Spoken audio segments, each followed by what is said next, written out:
Anna and I once shared a nightmare. I wasn't in it, not in this form, nor was she. But all the same, it was something we had together. There are details of this dream which, if I leave them out of this, will be forgotten forever. There is violence, as in our real life, and blood, but it is different in every other detail.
I have a hard time imagining the conversations we've had. I can recall how I felt after them, what I wanted to have conveyed, what I wanted her to be conveying to me, but I simply can't conjure up an echo of the conversation itself. If it were only my memory we had to rely on, we would assume that she has never spoken a single word.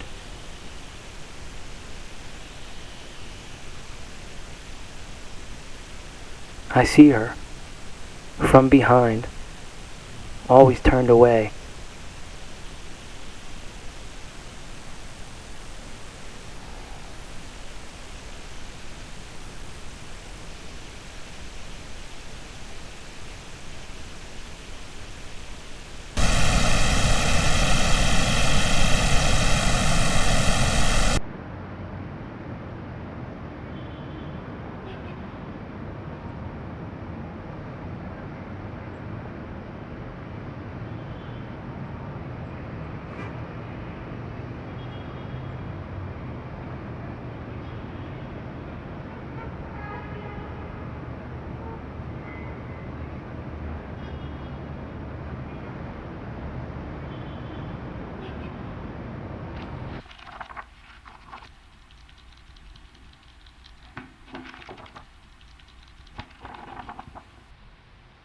A journal isn't kept to reveal life or to record it. It is kept to conceal life, to reveal it only to that which hides it the most. The journal, tucked away under a pillow.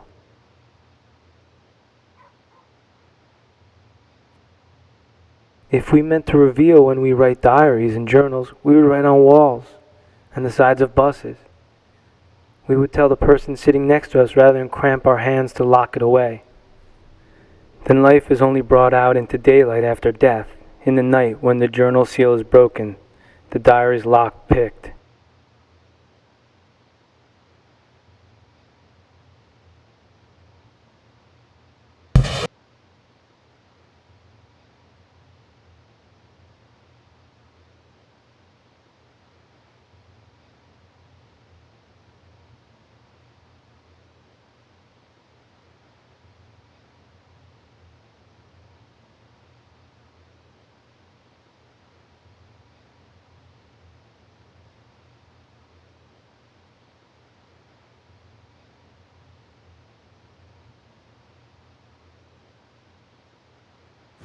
In the church, on the third day that she went to visit Father Howard, Anna said that she didn't remember our wedding day. This concerned her, but Father Howard consoled her. Memory, to paraphrase his words, is an unreliable tool of the spirit, and on some occasions it fails in its charge. Memory is all we have, though. If I remember that Anna went to visit the church to get advice from her priest on how to deal with my death, but she remembers that she went there to get a better understanding of why her life didn't please her anymore, which one of us is right? The meaning is different, but we can both tell you she went to the church, she talked to the priest, she cried a lot, and she went back another many times.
If we are here to learn more about me and learn more about this disease,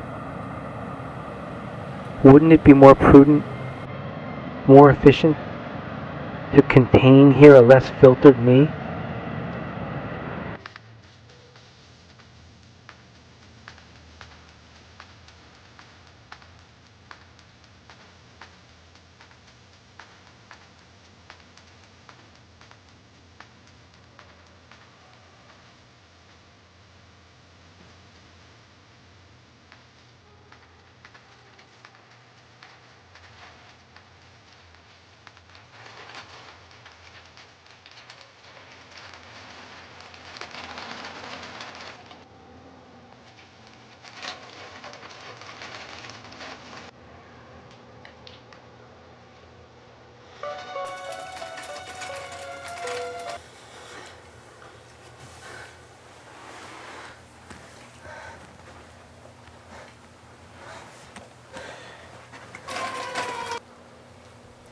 No, I'm keeping this diary to continue to hide from Anna, to map my identity and bury it. When I die, I will be violated by Anna, turned out of my coffin by her eyes poring over these pages. Answers will be dug out of the journals when I die, and made to stand attention and march for her in her private war on all things that do not make sense. This sentence or that one will be bent, shaped, hammered down until it means something, anything. I wanted this journal to be the tale of a unique journey, an unusual life in an extraordinary decline. It's not. Rather, it is the bland dissection of something too familiar, too similar to be of any use to anyone. But I'm writing it down for whom? For me? No. I'm not reading back through these pages and learning all that much. And this cannot be for Anna, since the moment I know it's time, this journal will be hidden or destroyed. Of course, the painful question is, if I left this out, would she read it? I know she'd look at these pages and even memorize sections of it, but that doesn't answer the question. Can she read this? Is it in her own language?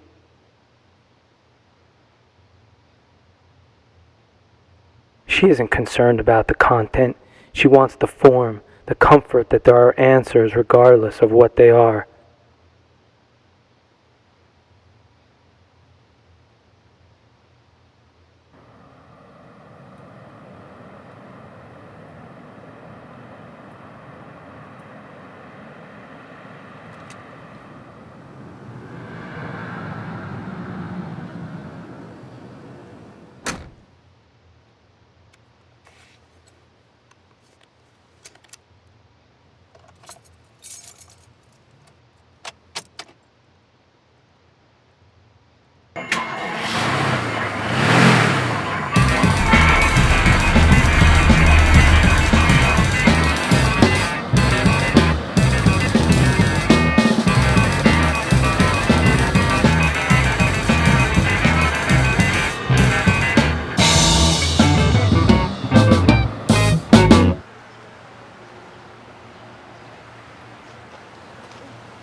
She was different in college, a sunnier person.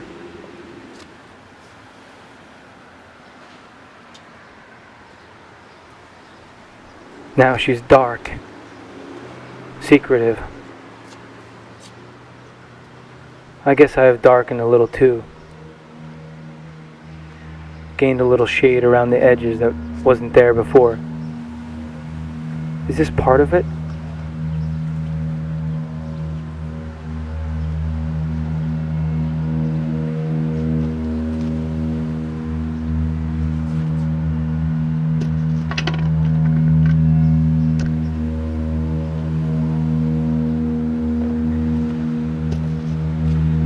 When I remember things, why do I remember only the times I am alone?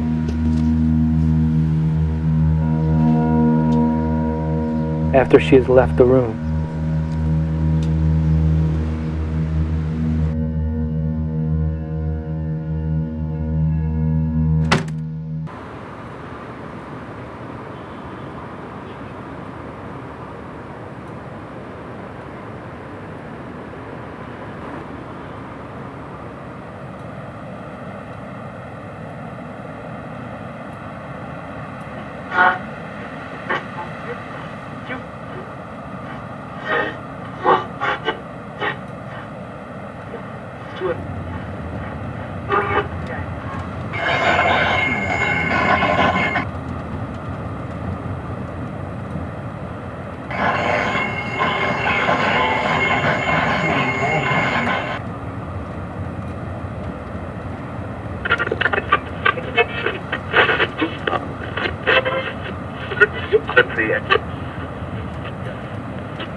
slipping deeper into a world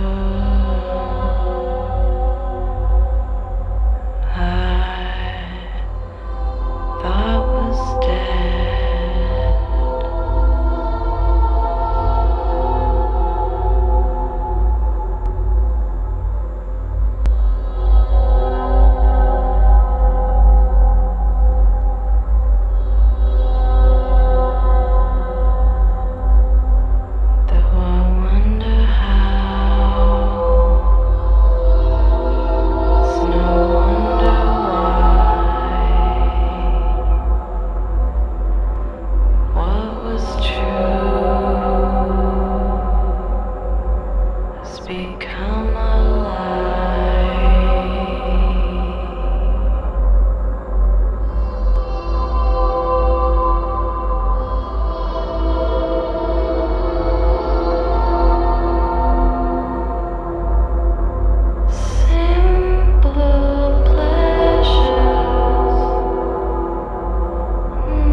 Take her to figure out there was something wrong.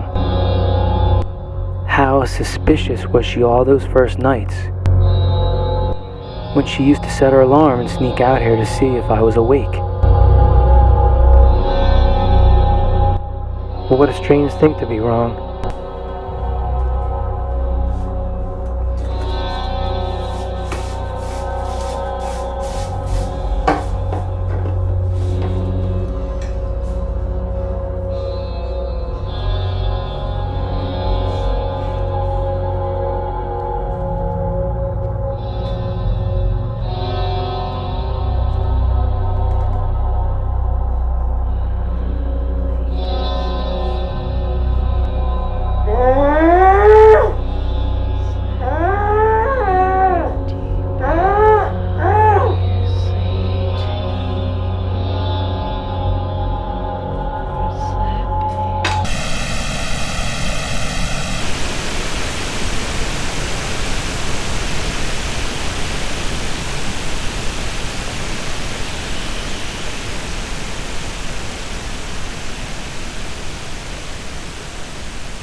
Anna and I once shared a nightmare.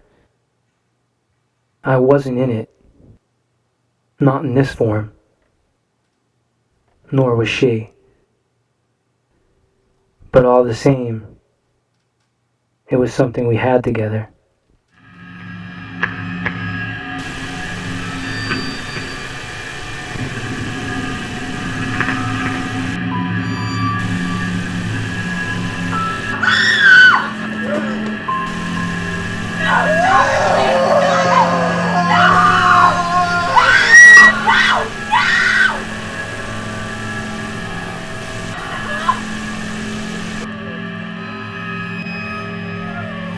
There is violence, as in our real life, and blood, but it is different in every other detail. There is no disease in this dream. Maybe that was the last time I had a dream.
Mrs. Dichter.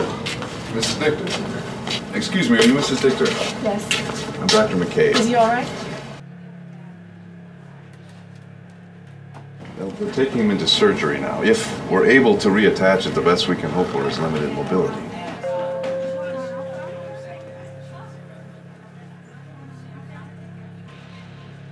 Why don't you come with me? I'll be able to explain it to you better.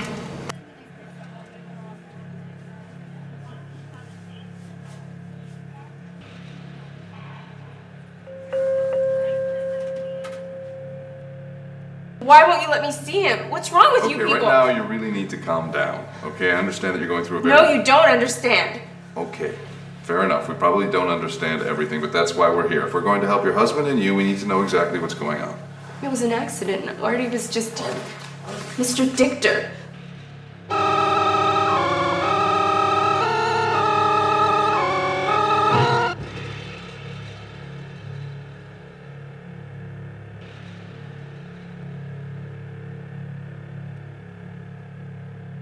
Mrs. Dichter, does your husband have a history of mental illness? Violent or suicidal behavior? No. It was an accident. Well, that's what troubles us, actually.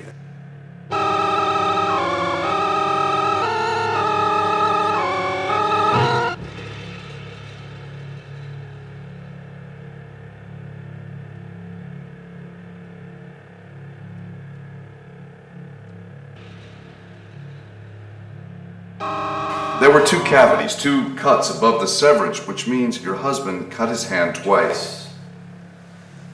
Whatever else might have been happening, Mrs. Dichter, it appears as if your husband was intentionally trying to cut his hand off.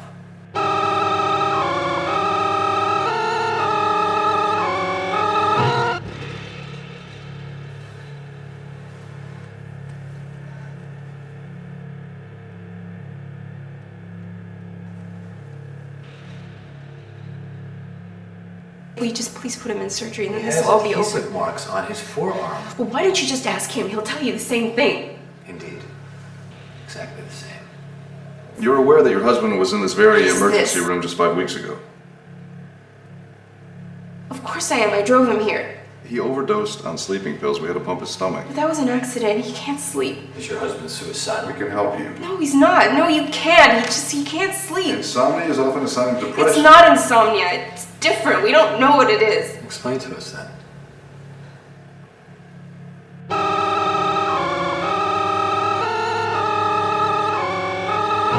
Mrs. Dichter, in cases of severe insomnia, where the patient is sleeping as little as the body will allow, they often think in their despair they haven't slept at all, when in actuality they're getting about 2 or 3 hours of sleep in each night.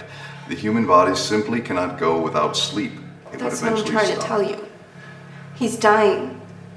Well, they're going to have to put him under general anesthetic for the surgery. He'll get some sleep I then. don't think this is gonna work. What are you saying?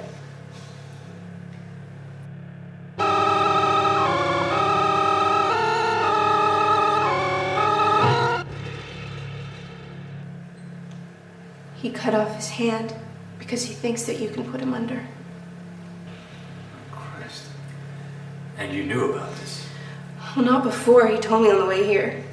So now you're telling us that he is intentionally trying to cut his hand off. You knew that. Is he trying to kill himself?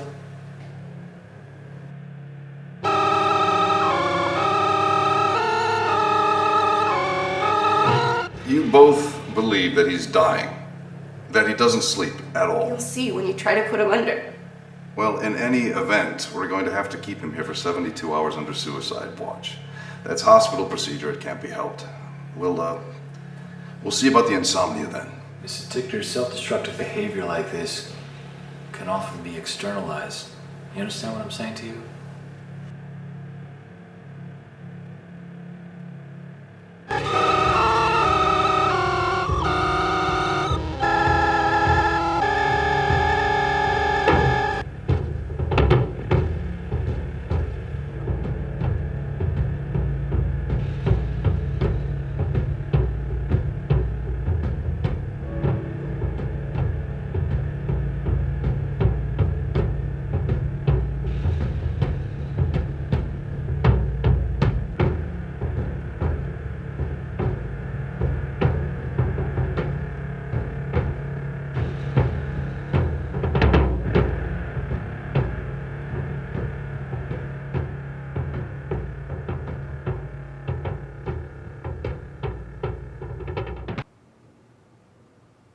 Just count down with me from 100. You ready? 100. 99. 98. 97. Can we increase the dose? Get on this, come on!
There's something wrong with me. I mean, it's that everyone I see, meet, glance at,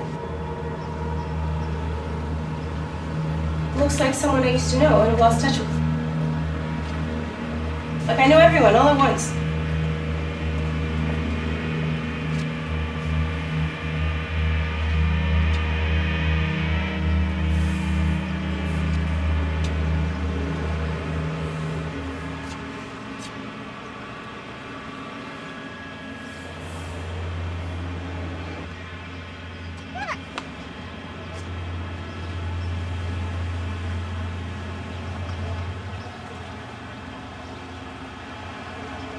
Until I saw Artie at the mall during my lunch hour. He was just sitting there. But when I got closer, it wasn't him. It was an old man, sick in a wheelchair, hooked up to an oxygen tank.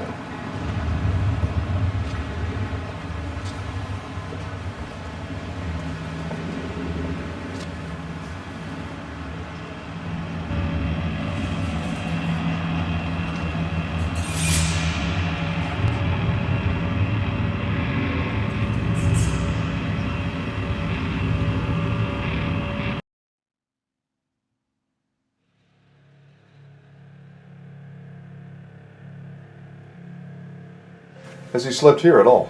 No, not awake. How much? 20 milligrams? That's plenty. That's more than enough. I've never seen anything like this.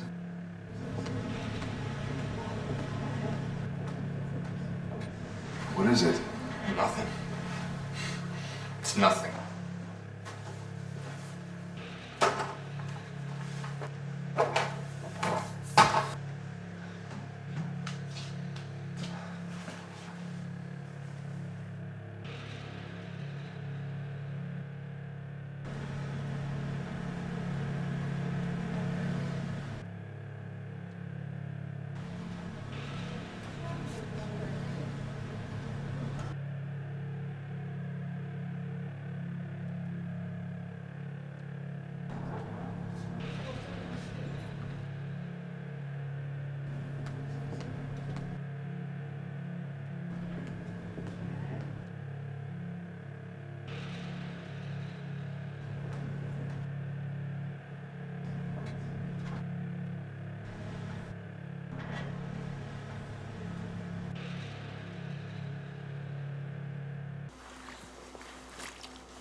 Has your husband slept yet? No, I told you that I would call you if he did. He's still awake. Well, the thing is, we haven't found anything. Really. I mean, there is a sleep disorder, but that's just a name of convenience. What do you mean? Quite simply, the only thing wrong with your husband is that he can't fall asleep. If he fell asleep, say tonight, we all believe this should be over tomorrow, the next day, hypothetically. And if he didn't sleep tomorrow night? Well, we can't answer that because this is not a disease, per se. A disease has a distinct, how shall I phrase this, a distinct story or narrative, like a book. It has a beginning and a middle and an end. We can apply medicine to change the ending to something we will like, but we can't simply erase the ordering, and this disease seems to operate outside of that order. What about his health? What's his condition now? I'm going to be honest with you. It's not very good. but I think you can already see that for yourself. And you both are aware of the implications if he doesn't sleep soon. And how long? We don't know much about this, so I'm reluctant to assign numbers. Just so that I can have some understanding. Okay, well, I'm going to be general here. He'll probably keep it together for about a month, 5 weeks, and after which he'll fall into a coma, and at which point...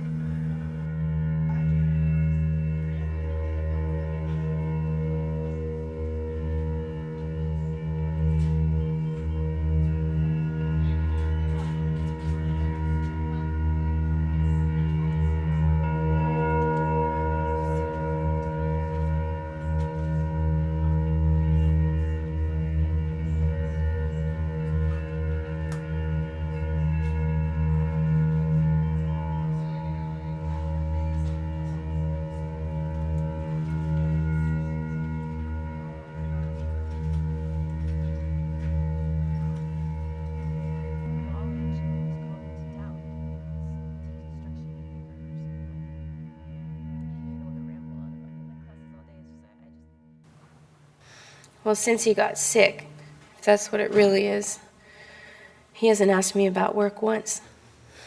I think he still thinks I'm working my way up to editor. I think he's proud of me for following my own path. But the path I'm on is different than that one. But I recognize it as mine. But I feel a greed in me now, and it's growing hungrier. It must have always been there subconsciously. Are you ashamed? No, but I couldn't tell him about the shift. As subtle as it was to me, he would see it as a rift, some betrayal. Which I guess it is. It betrays who I really am. And who do you think that is? I'm not sure I know. Or even care to.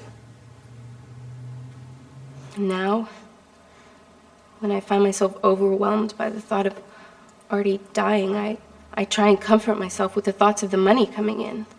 And it wouldn't be much, I know, but I guess it seems like a lot all at once like that. I remember when we got married. Our wedding. It was this huge production, an enormous event. It's funny to think about now because Artie really didn't want to. It was this elaborate wedding with 200 people and the whole works.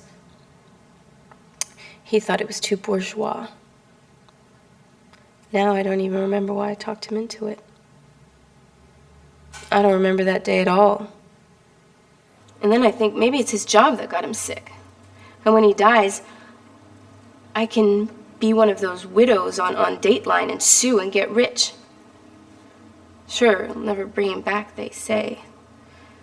But I'd never have to work another day. There have been, I guess, many days since then that have been much more memorable and important. Sure. Of course there are. Do any leap to mind? No, not really. Well, the night I had to throw my husband out of bed permanently because he was fidgeting too much and it was keeping me awake, that day certainly sticks in my mind as more important, more memorable, but I would like a different set of memories. Well, if you set on a different day, in a different mood, you'd have a different set of memories, maybe the one you're looking for. Well, I'd like to think so. But then all I've got are these memories. It's wrong. I know. But I can't seem to help it.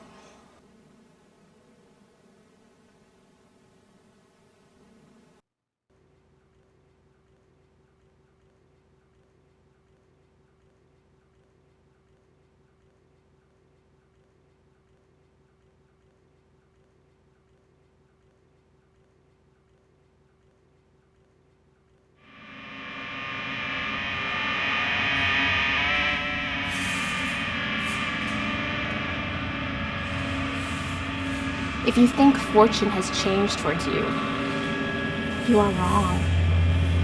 These are ever her ways. This is her very nature. She has, with you, preserved her constancy by her very change.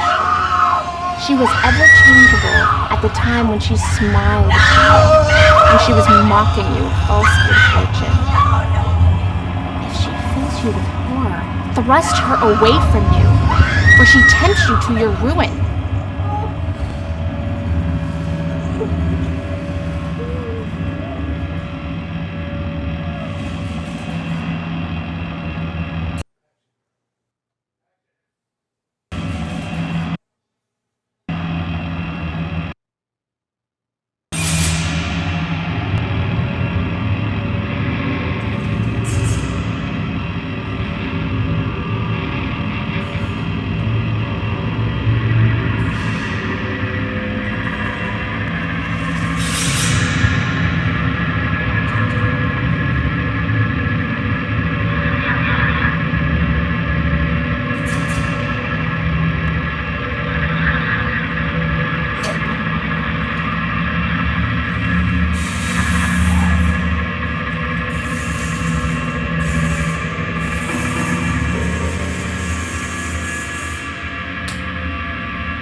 Looking back on it, that nightmare was the moment when we were the most married, the least differentiated. Now we're getting too different, too unique.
Have you read the letters of Abelard and Heloise? Well, of course, but that was a long time ago. What brings this up? Oh, it's just been on my mind lately, as much as anything else has. And maybe it's just there to distract me. Oh?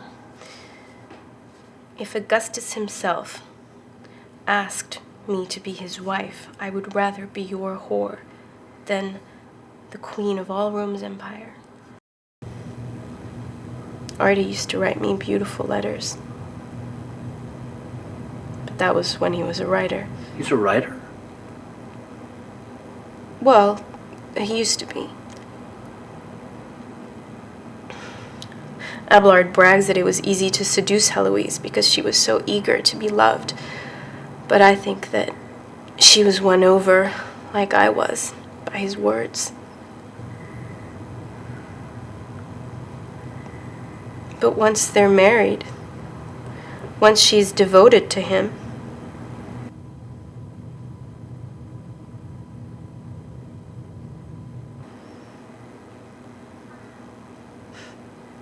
she wrote that he even came to visit the convent after ignoring her letters and was indifferent to her. Theirs was a religious life, but she says that she doesn't really have faith in God. Well, it's just always troubled me that she's in the convent for him and because of him, but thereby its nature requires his absence from her. I mean, she says that she's fooling all the convent in her devotion to God, but it's no wonder that she's convincing. She's tapping into the very real faith that she has in Abelard. Their life is that of all the faithful. Faith itself requires a vacuum.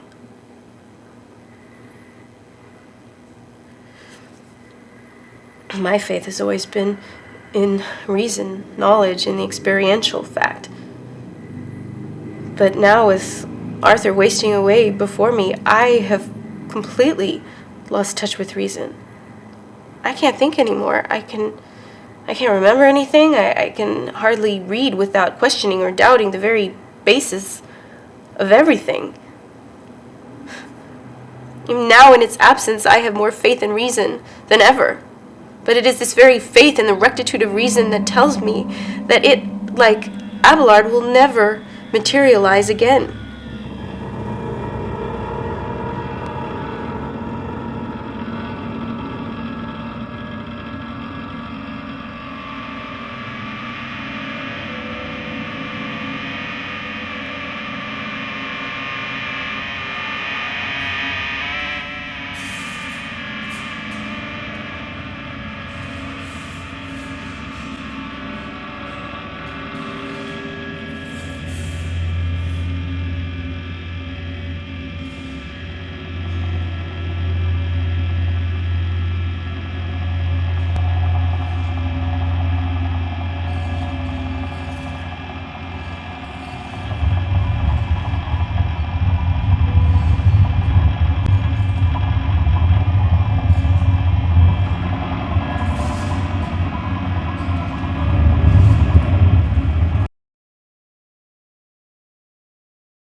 So how'd it go?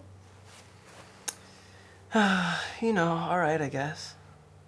I mean, I don't think I like the day shift as much as I like the night shift, though. But that's about all. How about you? It's the same. Nothing new under the sun, as it goes.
I'd like to tape today's journal entry.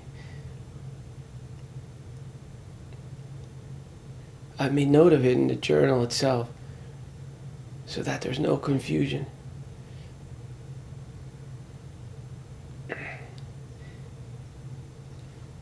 I am filming it today, and maybe henceforth, because it makes more sense to me. Since a running commentary in longhand is valuable for identifying that the hand behind the pen matches the individual you're after.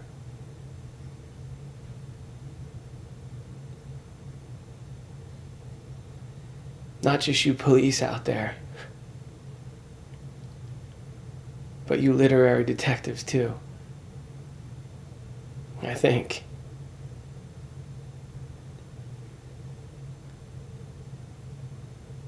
This sort of thing, though,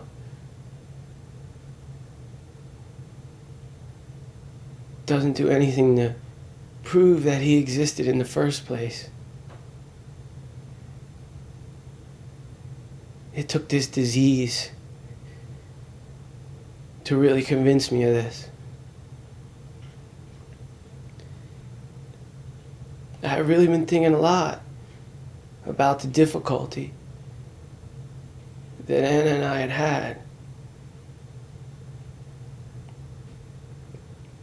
trying to isolate it and organize whatever help may exist. None does, by the way. It is that a disease is a collection of its traces, its symptoms, and I guess its debris.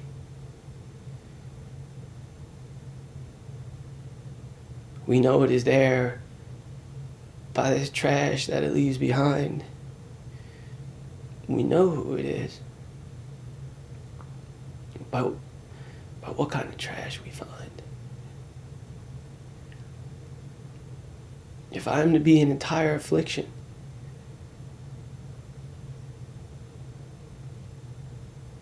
I must have a more unique set of symptoms. A simple cigarette burnt on a couch is indicative of too many different. She'll throw that couch away the minute I'm dead anyway. Then what? Just a different color of the carpet where it's at? My shadow blocked the sun long enough to keep the carpet fresh.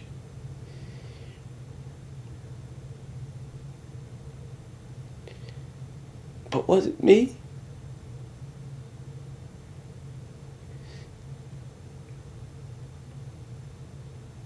Uniquely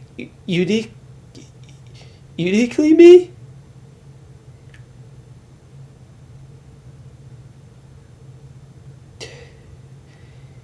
In any event, this tape should provide enough evidence. I hope